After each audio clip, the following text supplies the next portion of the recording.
बाद एक बार फिर से आप सभी का स्वागत है आयुर्वेद पर आधारित हमारे इस बेहद खास कार्यक्रम स्वस्थ विचार में। मैं हूं आपके साथ आपका साथी विकास। दर्शकों, ये कार्यक्रम एकमात्र ऐसा कार्यक्रम है जिसमें आपको बहुत सारी ढेरों जानकारियां दी जाती हैं आयुर्वेद के जरिए। आप हमारे इस कार्यक्रम के तमाम वो आयाम जान पाते हैं जिसकी वजह से आप अपने शरीर को और स्वस्थ रख सकते हैं और अपने जीवन को सुखी रख सकते हैं, क्योंकि सुख साधनों से बहुत ज्यादा उनके ऊपर आश्रित नहीं रहना है। यह आयुर्वेद हमें सिखाता है। प्रकृति से जुड़ना है और बहुत ज्यादा जो कृत्रिम वस्तुएं हैं जिसे हम अपने सुख के लिए, अपने साधन के लिए प्रयोग में लेकर आते हैं, हमें उसका विकल्प ढूंढना है प्रकृति से।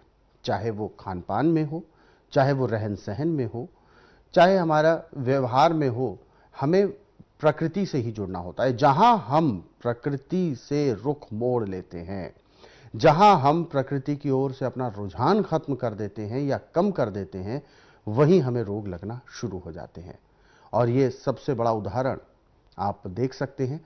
शहरी जो रहन सहन है, शहरी जो हमारा तरीका है और जो रहने का एक ढंग है, उसमें कहीं ना कहीं हमारे इर्द गिर्द रोग ही रोग घूमते रहते हैं।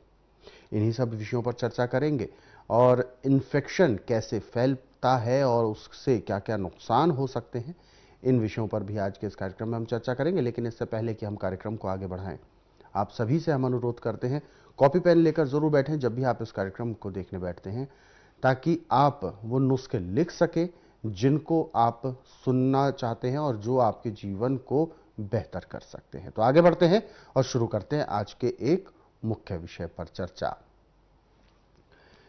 गुरुजी, आज हम एक ऐसे विषय पर बात करने जा रहे हैं जो स्किन इन्फेक्शन से रिलेटेड है, जिसे कहते हैं एक्जिमा। एक्जिमा एक रोग ऐसा माना गया है कि एक तरह से ये बढ़ता ही जाता है, घटने का नाम नहीं लेता।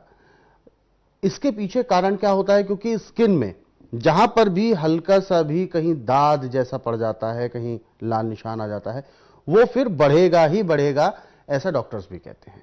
क्यों? पूरे संसार में मेडिकल साइंस में तो है बिल्कुल।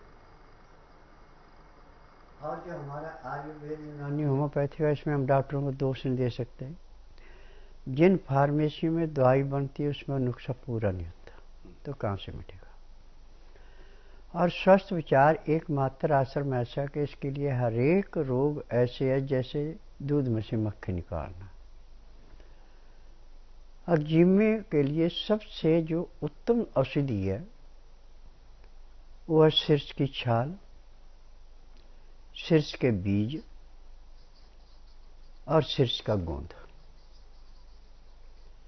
ये सारी चीजें इसको ऐसे समाप्त करती हैं जैसे जलती अग्नि पतंगे को नष्ट करती है। अब यदि आपने इसके फूल सुखा के रखे हैं तो फूलों को उबाल के, जैसे चाय पीते हैं आप, ऐसे उनको उबाल के पिएंगे तो अंदर से खून साफ होगा। और जहां पे आपको एक्जिमा है वहां पे जो इसके छाल है,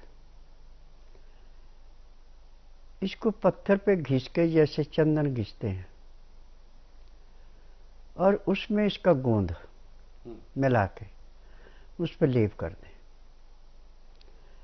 लेप करने से जो आपको खुजली हो तो ऐसे समाप्त होगी जैसे जलती अग्नि में पानी डाल के अग्नि शांत हो जाती है। और 4-6 घंटे बाद उस लेप को उतार के दूसरा लेप फिर कर दें। ऐसे 6-6 घंटे बाद 3 लेप यदि आप 24 घंटे में कर देते हैं तो चाहे कितना भी पुराने से पुराना एक्जिमा आपका 1 महीने में हमेशा के लिए जड़ से समाप्त हो जाता है। परंतु इसमें कुछ चीजों का ध्यान रखना पड़ता है कि चाय आपको बिल्कुल छोड़नी पड़ेगी, चीनी से हाथ नहीं लगाना, तली हुई चीजें, मैदे की चीजें, मीट, मछली, शराब, इनसे, नशे की चीजों से हाथ नहीं लगाना, नॉर्मल खाना खाना, जो भी नाज लेना वो चोकर वाला लेना, दालें लेनी छिलके वाली लेनी, सब्जी लेनी छिलके वाली लेनी। धुली हुई दालें, छिली हुई सब्जियों का प्रयोग बिल्कुल नहीं करना।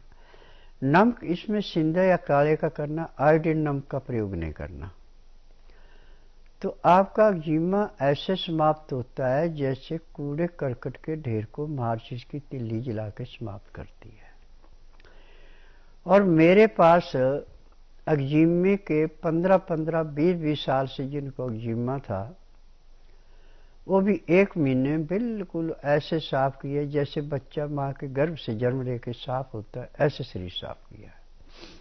और आज तक उनको कोई ऐसा निशान नहीं है। आपने टीवी के माध्यम से ऐसे कईयों के इंटरव्यू सुने होंगे जिन्होंने हर जगह धक्के खा के सिर्फ रोग बड़ा घटा नहीं, और यहाँ आके रोग ऐसे समाप्त हो गया जैसे जलती अग्नि में पानी डाल के अग्नि शांत होती है।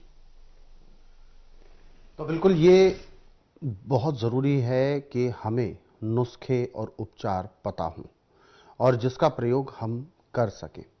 हालांकि स्किन इन्फेक्शंस कभी कभी स्वयं की लापरवाही की वजह से भी होता है और कभी कभी अनजाने में भी हो जाता है।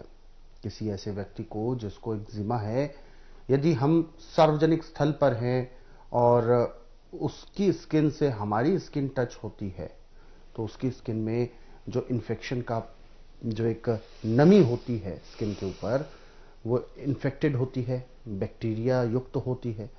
वो यदि आपके स्किन पे लग जाता है तो उसका रिएक्शन फिर आपकी स्किन पर धीरे धीरे होने लगता है। इसीलिए कहते हैं कभी भी आप सार्वजनिक स्थल पर जाते हैं, सार्वजनिक किसी परिवहन का प्रयोग करते हैं, तो सबसे पहले आप घर आते ही बिना किसी चीज़ों को अतिरिक्त छुए आप सबसे पहले अच्छी तरीके से साबुन से हाथ, मुंह, पैर धोएं और प्रयास करें स्नान यदि हो सके तो बहुत अच्छा है, लेकिन हाथ पैर ये आपको ज़रूर अच्छे से धोने हैं, मुंह अच्छे से धोना है, क्योंकि जो यही एक ऐसे शरीर के अंग हैं जो बाहरी हवा के संपर्क में आते हैं और इस पर इन्फेक्शन बैठता है बहुत जल्दी से।